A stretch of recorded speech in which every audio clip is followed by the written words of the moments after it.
Salut à tous, c'est Solène, j'espère que vous allez bien. On se retrouve aujourd'hui dans cette nouvelle vidéo sur la chaîne pour réagir à une vidéo top livre 2020. Je crois que c'est un top 10 si je dis pas de bêtises, j'ai même pas regardé le titre de la vidéo en vrai. Donc on va réagir aujourd'hui à la vidéo de Kimi de la chaîne Kimi Collection. Je pense que vous la connaissez très certainement.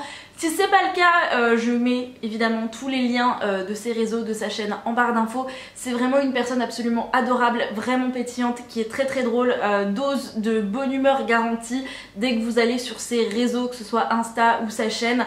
Et voilà, c'est un petit bout de femme que j'ai eu la chance de rencontrer l'été dernier et elle est absolument incroyable. Donc si vous voulez vraiment des très très bonnes recommandations de lecture en plus du reste, foncez sur sa chaîne. Alors, on est le dimanche 20 janvier, non pas encore, nous sommes le dimanche 10 janvier 2021 et Kimi vient de sortir cette vidéo, donc je me suis dit que ça pourrait être sympa d'y réagir, étant donné qu'on a fait une lecture commune en plus ensemble l'année dernière et je crois qu'elle l'avait vraiment marqué, c'était Nos âmes tourmentées de Morgane Moncomble. Enfin voilà, il y a plusieurs lectures, livres qu'elle a présentés, qu'elle a très envie de lire, qui ont soit fini moi dans ma wishlist, d'autres directement dans ma palle, c'est pour vous dire, et puis d'autres que j'ai aussi peut-être lues, donc voilà, on va découvrir tout ça ensemble. Je n'ai pas encore regardé la vidéo. Allez, c'est parti, je mets les écouteurs pour pas vous embêter, et puis on va se concentrer sur les livres qu'elle présente. Avant toute chose, ne prenez pas peur si vous voyez que cet œil est genre super rouge. J'ai fait ce que j'appelle communément, alors là, j'ose vous dire ça sur internet, ce que j'appelle communément la branlette de l'œil. La branlette de l'œil. Que quand ça me gratte beaucoup, vous savez, juste ici, mais je pose mon doigt et je... Ah ouais, moi aussi j'ai tout quand ça me gratte. Donc voilà, j'ai fait la branlette de l'œil et du coup mon œil n'arrête pas de pleurer et il est tout rouge. Voilà, vous êtes ravis de le savoir, comme ça vous perturbera pas. Et on va faire ça dans l'ordre des crescendo, sinon aucun suspense et on s'ennuie. J'ai donc sélectionné une romance. J'ai sélectionné Eleanor in Grey de Brittany C. Cherry, publié aux éditions Hugo. Eleanor in Grey, je l'ai dans ma palle. Attendez, il est là par là. Oui, il est là. Est-ce qu'elle a lu Landon and Shay? Je ne sais pas. Alors, du coup, Eleanor in Grey de Brittany C. Cherry que j'ai acheté à cause d'énormément de personnes, Kimi inclus. J'avais d'ailleurs trouvé Landon and Shay en premier. On m'a dit non, il faut lire Eleanor in Grey avant et du coup j'ai acheté les deux. J'ai pas le tome 2 de Landon and Shay qui est un diptyque il me semble, mais il paraît que c'est absolument incroyable et Eleanor in Grey, il paraît que ça vous prend quand même pas mal aux tripes. Voilà voilou, allez on poursuit. Commencé, je me souviens, assez tard, vers 23 h. Je l'ai lâché à 3 h du matin parce que je me suis dit tu te lèves dans 2 h 30 cocotte, il va peut-être falloir que tu ailles dormir. J'ai dormi, j'ai été au boulot et je suis rentrée, je l'ai défoncé.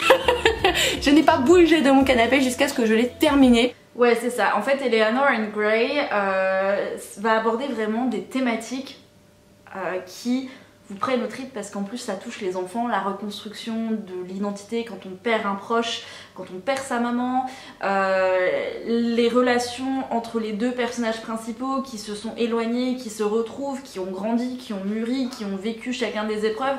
Donc c'est vraiment j'ai presque envie d'utiliser le terme crise identitaire qui caractérise en fait je pense si bien Eleanor in Grey et c'est pour ça qu'on en parle bien. Voilà, il me tarde de lire cette saga. Poursuivons. Si je me trompe, bah tant pis, il échappe à ce tome, c'est dommage parce qu'il est trop bien, mais celui-ci est pas mal aussi. J'ai donc choisi le premier tome de la trilogie du Prince Cruel de Holly Black, publié chez nous aux éditions Rajo. Je ne peux que confirmer, il est où? Il est là. Yes! The Cruel Prince, le Prince Cruel de Holly Black.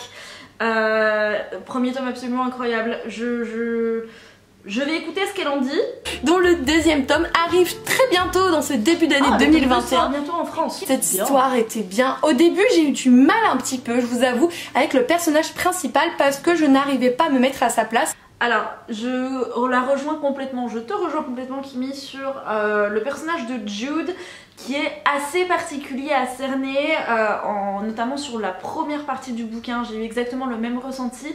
Le Prince Cruel, je l'ai lu début janvier 2020, je crois que c'est l'un des premiers livres que j'ai lu, je crois que je l'ai lu juste après avoir avoir bouffé le premier tome de Grisha, de Leigh Bardugo, et j'avais vraiment beaucoup aimé le Prince Cruel. C'est vrai que Jude est un personnage on a du mal à se reconnaître en elle en fait au départ.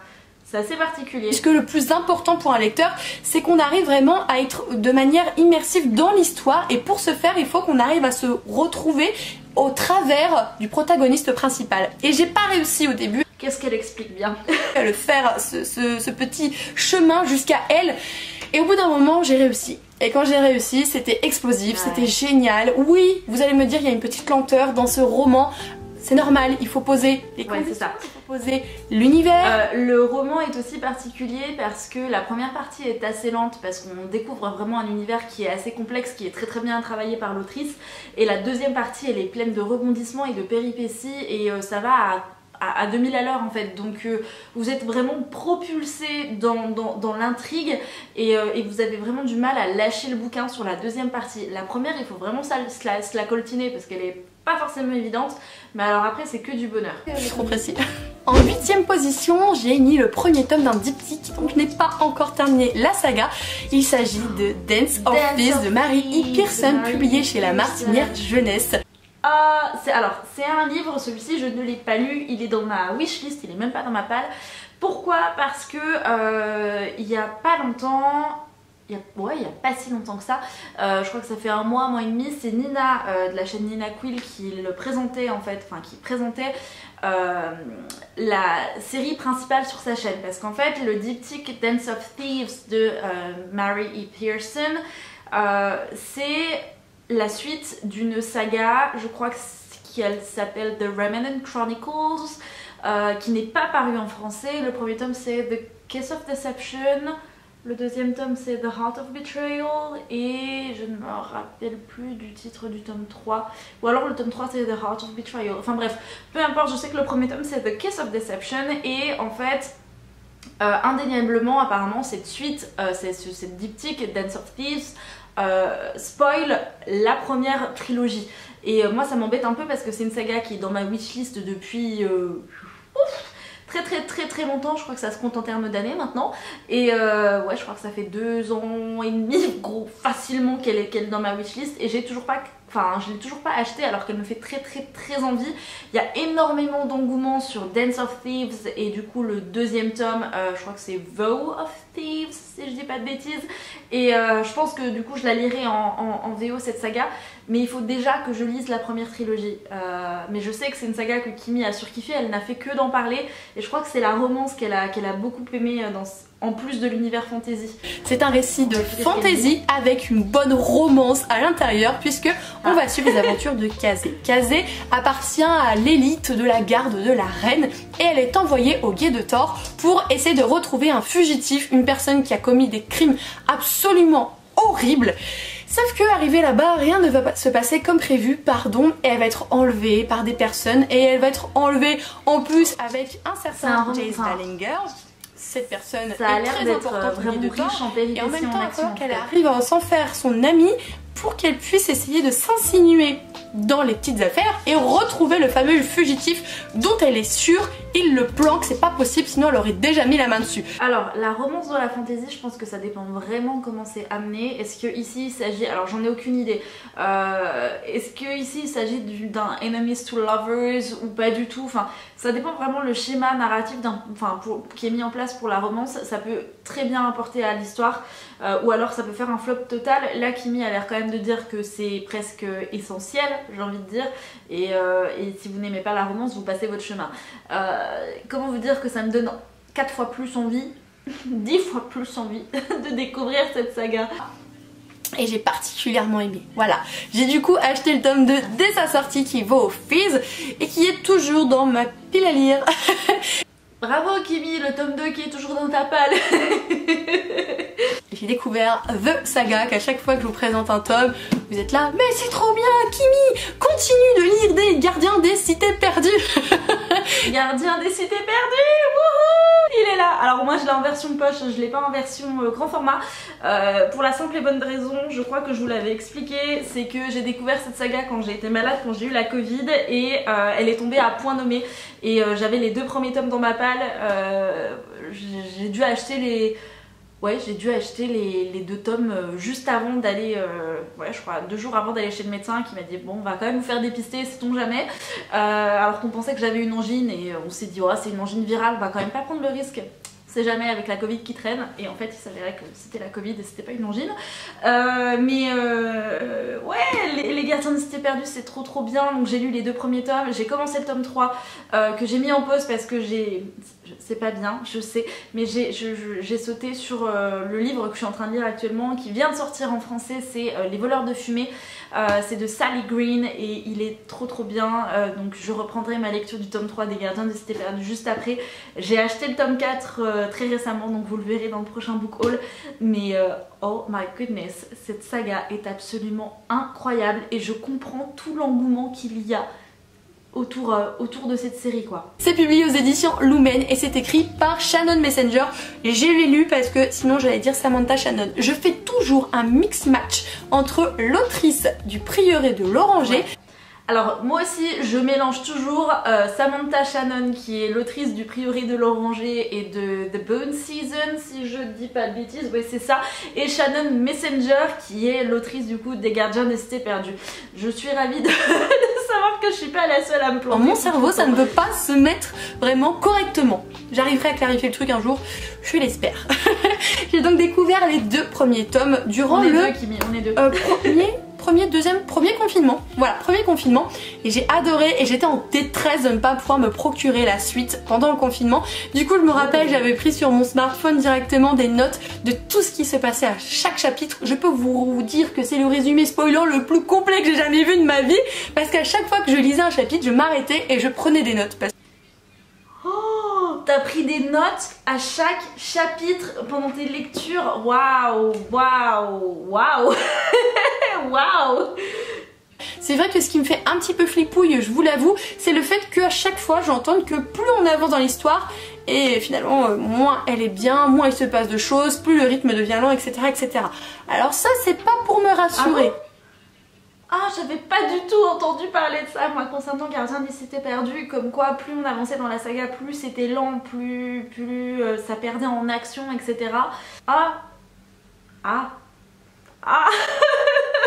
Non, je refuse. Hein, très clairement. Bon là les 2 premiers tomes c'était des coups de cœur, j'ai adoré. C'est pour ça que j'ai le tome 3 qui est dans ma pile à lire du Cold Winter Challenge et que j'aimerais bien vraiment le sortir durant ce challenge. C'est celle de Nos âmes tourmentées, signée par Morgane Moncomble, publiée chez Hugo dans la collection New Romance, que j'ai eu la chance de lire en lecture commune, notamment avec Solène de Librement Addict. Je vous mettrai sa chaîne juste ici si vous voulez la découvrir, d'autant qu'elle reprend du service en cette année 2021 sur sa chaîne. Moi j'aime beaucoup ce qu'elle fait, son contenu de manière générale m'intéresse énormément, donc n'hésitez pas à aller voir sa chaîne et son compte Instagram parce qu'en plus elle fait des très belles photos je trouve. Je ne peux que valider Nos âmes tourmentées de Morgane Moncomble. C'est vrai que je ne vous en ai pas parlé dans ma rétrospective 2021. Il faudrait vraiment que je vous fasse une vidéo sur les lectures qui m'ont le plus marqué en 2020. J'ai dit rétrospective 2021, non, rétrospective 2020. Il faudrait vraiment que je vous fasse une vidéo top de mes meilleures lectures de cette année, et c'est vrai que Nos âmes tourmentées a été une belle claque, et en plus si c'était la première romance que Kimi a découverte dans ce genre littéraire là, et tu m'étonnes qu'elle a pris une sacrée claque en découvrant Nos âmes tourmentées, parce que on va suivre des protagonistes qui sont complètement déchirés. C'est le cas de notre héroïne, qui en plus on va inclure des valeurs féministes, on va inclure des valeurs extrêmement bienveillantes sur l'acceptation de soi, l'acceptation des autres, et c'est extrêmement bien tourné. C'est une romance qui nous prend aux tripes. Alors il y a un peu des trigger warnings, enfin voilà, attention, il y a quand même des sujets très sensibles, et c'est vrai que c'est extrêmement bien amené, et franchement c'est vrai que c'est une romance, si vous ne l'avez pas lue, je vous la conseille fortement, et en plus elle est sortie en poche chez Hugo Poche, et je l'avais lu moi en e-book. J'ai pas le roman dans ma bibliothèque, mais c'est vrai que c'était une très belle romance. J'arrive donc dans mon top 5. Oh, le top 5. Et là vous allez voir, la 5e ça va, mais la 4e et la 3e ça a été très compliqué parce que pour moi dans mon petit cœur elles sont au même stade. Mais du coup en 5e position j'ai donc glissé Nevermore, la saga de Nevermore, c'est signé Jessica Thompson. Alors Nevermore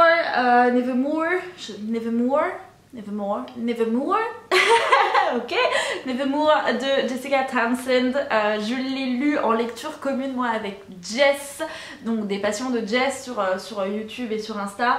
C'est d'ailleurs elle qui me l'avait offert, si je dis pas de bêtises, et un Noël ou un anniversaire, un Noël il me semble, et on l'avait lu. Je l'avais trouvé plutôt chouette ce premier tome, très très sympathique. Donc pareil, si vous avez aimé Gardien des Cités Perdues et que vous aimez Harry Potter, enfin tout ce type de roman jeunesse là, c'est vrai que cette saga Nevermore est hyper chouette parce qu'on va rencontrer une héroïne qui est maudite, elle est née le jour maudit, et du coup dès qu'il y a la moindre chose négative dans une journée, on va dire que c'est de sa faute, et elle est destinée à mourir le jour de son 12e ou 13e anniversaire je crois, si je ne dis pas de bêtises.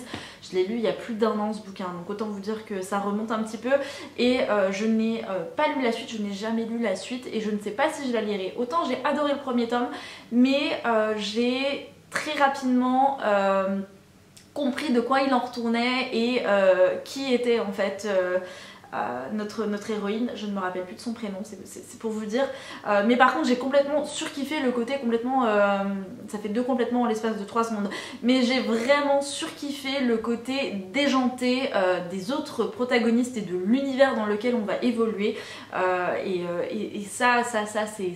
Je trouve que c'est ça qui est caractéristique de la littérature jeunesse, qu'on pourrait aussi en anglais caractériser de middle grade, mais c'est ce côté vraiment où vous découvrez en même temps que votre narrateur, que votre personnage, l'univers dans lequel il ou elle va évoluer par la suite, et c'est tellement prenant, c'est tellement grisant, on a l'impression presque de retomber en enfance d'une certaine manière et de redécouvrir plein de choses, et enfin, je sais pas si je suis très claire dans ce que je dis, mais c'est ce côté complètement loufoque et déjanté qui est si caractéristique par moments dans beaucoup de séries jeunesse, fantasy, fantastique, et c'est multiplié par 10 dans Nevermore, et c'est vrai que le premier tome était très très chouette. En 4ème position, j'ai donc glissé Lune Ardente, Kimi, qu'est-ce qu'elle en a parlé de ce bouquin, ils ont fait une lecture commune et tout, enfin, la couverture est absolument magnifique, le tome 2 est sorti ou ne va pas tarder à sortir je crois, et je l'ai vu sur l'insta de Kimi. J'ai raté le coche pour acheter le premier tome et faire partie de la lecture commune. Je vous avoue que je suis encore un peu dégoûtée parce que c'est vraiment un livre qui a l'air absolument incroyable. Rien que la couverture, c'est un lion. Le lion c'est mon animal, j'ai presque envie de vous dire mon animal totem, c'est mon signe astro, enfin voilà, c'est vraiment mon animal de cœur, cette couverture est absolument incroyable et l'histoire a l'air absolument fantastique. Premier tome d'un diptyque, c'est signé Morgane Rugraff et c'est publié aux éditions Pleu. Dans cette histoire, on va donc suivre la princesse Siobhan. La princesse Siobhan est sous la tutelle de la lune, elle est fille de lune. Et vous avez un autre peuple qui sont du coup les enfants du soleil. Ils se font la guerre depuis très longtemps, sauf qu'un jour Siobhan se rend compte que malheureusement son peuple va bientôt dépérir et que si elle ne fait pas quelque chose, c'est eux qui vont perdre la guerre. Elle va donc du coup proposer sa main. Je vous jure, je dois avoir des étoiles dans les yeux quand je regarde du soleil, pardon, parce que sur le soleil, n'est-ce pas? Et le roi va accepter cette demande. Elle va donc épouser son fils aîné. Elle va donc devoir quitter son royaume de la lune et partir dans celui du soleil où tout est différent, les créatures ne sont pas les mêmes, la façon de vivre, elle vit la nuit, eux évidemment ils vivent le jour, les coutumes, la façon de penser, c'est vraiment quelque chose de très intéressant qu'on va voir par là. 3ème position. C'était dur de choisir mais j'ai mis Rose éternelle. Voilà, j'avais hésité entre Rose éternelle et Lune ardente, donc là c'est signé par Ophélie Duchemin, c'est la même maison d'édition Plume Blanche et c'est une réécriture du conte de la Belle et la Bête. Je n'en dirai pas plus. Réécriture de la Belle et la Bête, je pense tout de suite à Cotard. C'est terrible, c'est terrible. C'était incroyable, incroyable. C'est pas tout beau, tout rose. Est-ce qu'elle va me donner envie de le mettre dans ma palle? Ça s'inspire vraiment du conte original et en même temps c'est pimpé de d'autres petites choses, toute une histoire autour de la bête et d'une autre personne que, enfin si vous l'avez lu vous voyez de quoi je veux dire, mais il y a une personne qui est proche de la bête qui a une histoire hors du commun absolument incroyable, qui a bonifié cette réécriture, mais immersif au possible. J'arrête Kimi 30 secondes pour rebondir par rapport à ce qu'elle dit sur du coup des personnages secondaires et leur importance. C'est clair que si vous avez des personnages secondaires qui sont fades, qui n'ont pas une histoire qui leur est propre et qui les caractérise et qui font qui ils sont et qui du coup va définir un petit peu leurs agissements, leurs actions et qui va du coup être une ligne conductrice pour l'histoire en fait, même si ce n'est qu'au second plan. Je trouve que l'histoire, du coup, l'intrigue va perdre en cachet, va perdre en saveur. Vous enlevez Kenji de la saga Shatomi par exemple, il manquerait clairement un truc. Vous enlevez Azriel et Cashin, Moore et Amren de A Court of Thunder and Roses, vous enlevez même Lucian ou les sœurs de Farah. C'est clair, ça perd aussi. Vous enlevez... je sais pas, vous enlevez d'autres personnages, par exemple dans Harry Potter, dans Percy Jackson, dans Gardien des Cités Perdues, c'est clair que le roman n'a pas du tout la même intensité et ce sont ces personnages-là qui font tout en fait. Je l'ai lu quand j'étais en vacances et à chaque fois quand on sortait, je n'avais qu'une hâte, même si j'étais à la plage, même si j'étais bien, c'était je rentre, je veux le lire, est-ce qu'on peut rentrer s'il te plaît? J'étais exécrable, je l'emmenais partout où je pouvais, si je pouvais le lire dans la voiture je le lisais, c'était quelque chose, il est magnifique, il est divinement bien écrit. Alors, tu me donnes envie Kimi de l'ajouter à ma wishlist là. Il me faut d'autres choses sur cet univers, ou au moins d'autres choses écrites sous sa plume, c'était juste une claque mémorable. Kimi, tu as gagné, je vais probablement mettre Rose Éternelle dans ma wishlist à la fin de cette vidéo. Voilà. Saga, puisque là j'ai tout lu d'un coup quasiment, que j'ai décidé de glisser en deuxième position, c'est celle de La Passe Miroir de Christelle Dabos. Ah, La Passe Miroir, on va me jeter des pierres, je suis désolée, mais alors moi c'est je crois la saga avec laquelle j'ai beaucoup de mal. Kimi l'a bouffé littéralement, je sais qu'elle en avait beaucoup parlé. Il y a eu cette discussion, ces débats à l'égard du tome 4 et de cette fin, où même quand tu n'as pas terminé la saga, du coup ça te donne pas forcément envie de mon point de vue à moi, hein, c'est mon ressenti, j'ai pas du tout envie de la poursuivre. J'ai le tome 2 qui est dans ma palle depuis... Ça fait quoi, 3 ans maintenant? 4 ans. C'est ma maman qui m'avait offert les tomes 1 et 2 parce qu'à l'époque il y avait tellement de hype autour de ce premier tome que je voulais absolument les lire. Elle me les avait offerts à Noël, j'avais surkiffé le cadeau, tout ça. En plus c'est des objets libres, on va pas se mentir, par contre qui sont absolument magnifiques. Mais j'ai trouvé le premier tome hyper lent, j'ai pas du tout accroché à l'univers, à l'histoire. Pourtant, enfin, voilà, je sais pas, il y a un truc qui m'a pas du tout plu et je n'ai jamais lu la suite. J'aimerais beaucoup la lire. Quand le tome 4 est sorti, je me suis dit allez So, c'est le moment de te lancer, relire le premier tome et voilà. Mais en fait relire le premier tome, je vois ça comme une contrainte et j'ai pas du tout envie. Je sais que c'est une saga qui a beaucoup plu à des copines à moi, mais qui comprennent aussi pourquoi ça ne plaît pas à tous les lecteurs. Donc on en a beaucoup discuté et ouais, et en fait moi je pense que c'est clairement une saga que je ne terminerai jamais.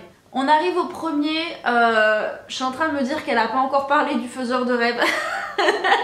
Donc bon, est-ce que j'ai le flair?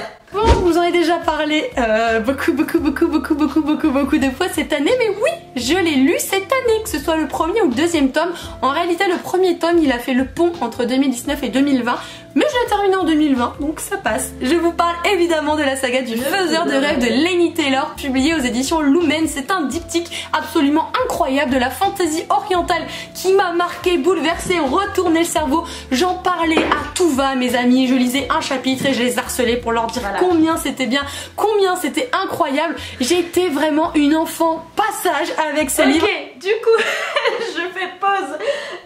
Moi je vais me faire taper sur les doigts, mais je n'ai toujours pas lu Kimi, la saga Le Faiseur de Rêves. J'ai réussi cet été à le trouver en librairie, j'ai galéré comme pas possible, je crois que j'ai enchaîné 3 ou 4 librairies avant de mettre la main dessus. Et quand j'ai croisé, n'importe quoi, quand j'ai rencontré Kimi en août, elle savait que j'avais enfin mis la main sur le premier tome. Du coup elle m'a offert le tome 2 pour mon anniversaire, La Muse des Cauchemars. Je sais que le premier tome est incroyable, je le sais, et il paraît que c'est extrêmement bien traduit, c'est d'une fluidité, c'est beau, c'est poétique. Par contre, ma meilleure pote a lu le tome 2 et l'a beaucoup moins apprécié.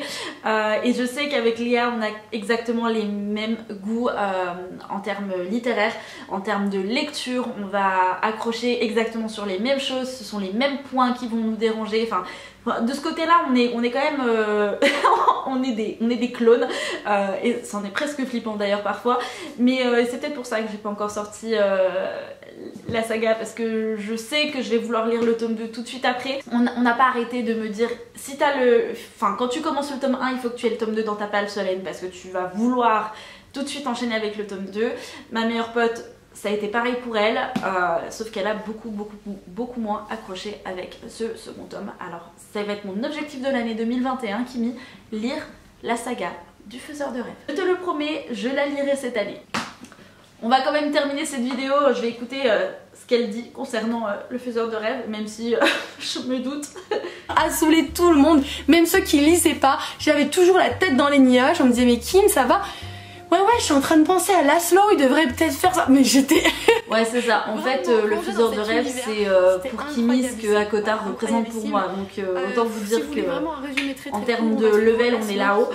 Bon, et bien que vous dire, à part que ma wishlist en a pris un coup, je suis quand même contente parce que pas mal des livres qu'elle a présentés étaient soit dans ma bibliothèque, donc dans ma palle, soit sont dans ma wishlist, soit sont lus, soit... Enfin voilà, donc globalement, à part Rose éternelle avec laquelle... Bon, et Lune ardente, bon j'avoue, ok, Rose éternelle et Lune ardente, les autres sont dans ma palle, donc on a Eleanor and Grey, Garçon de Cité Perdue, Le Prince Cruel, Nos âmes tourmentées qu'on a lu en lecture commune qui était très chouette, Le Faiseur de rêves évidemment, et j'en passe, et très chouette vidéo comme d'habitude. Enfin de toute façon Kimi elle vous donne envie de dévorer tout ce qu'elle présente, et c'est son petit côté qui est absolument adorable, et on la maudit en même temps parce que parce que notre palle et notre wishlist en prennent un coup à chaque fois. Un grand merci à Kimi du coup pour cette vidéo top lecture 2020 qui était très chouette à suivre, et j'espère que voir mes réactions vous a plu. C'était peut-être un peu bizarre, j'en sais rien. En tout cas voilà, je me dis que j'ai testé. Si jamais ça vous plaît on pourrait en faire d'autres de ce type, ce genre de vidéo. Je pense que comme c'est la première de ce type là que je fais, elle devait être un peu brouillon. Évidemment je suis pas encore au montage mais on verra par la suite. Et puis voilà, si jamais ça vous a plu on pourrait peut-être en faire d'autres. J'en ai terminé cette fois-ci avec cette vidéo, je vais m'empresser d'aller ranger tous les livres que j'ai sortis. Peut-être filmer une deuxième vidéo, qui sait, je ne sais pas encore. Voilà, mais si moi aussi je sais pas, on n'est pas dans la mouise. Voilà, quoi qu'il en soit, je vous souhaite à tous et à toutes de passer de très belles lectures. Prenez soin de vous, on se dit à la prochaine sur la chaîne. Ciao!